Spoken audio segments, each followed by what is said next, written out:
One decision, one quiet override, one irreversible mistake.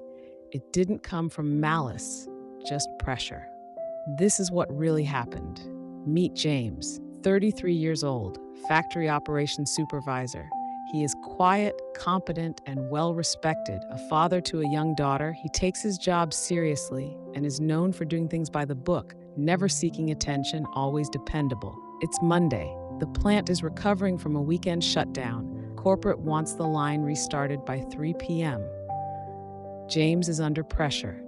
James, we've got a minor CO2 leak in the lower pipe section. It's non-critical, but requires 90 minutes to fix, the technician warned urgently.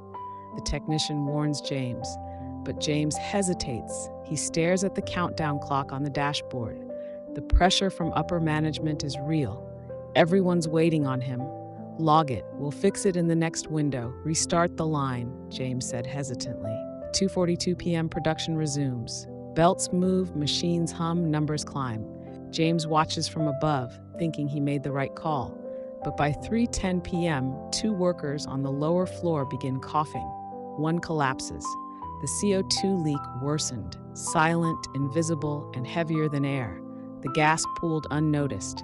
The system doesn't trigger an alarm because the leak wasn't formally logged. Emergency response is delayed by 11 minutes. One worker survives, but with permanent lung damage. James is left standing there, helpless, frozen in disbelief.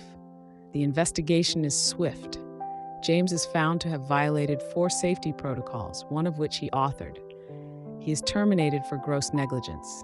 There's no appeal, no farewell. James walks out under gray skies with a box of his belongings, a photo of his daughter tucked inside. James was diligent, always helping his team, speaking at safety briefings, staying late to review documents. He wasn't careless, he was just human and under pressure. Lesson 1. Safety is not negotiable. No goal is worth a life. Lesson 2. If it's not documented, it never happened. Lesson 3. Leadership means saying no, even when it's unpopular. If you're under pressure today, pause, breathe, listen to your instincts, because one decision can change everything. If this story made you pause, share it. Someone out there might be standing in James's shoes today. This is Corporate Chronicles, true stories, real lessons.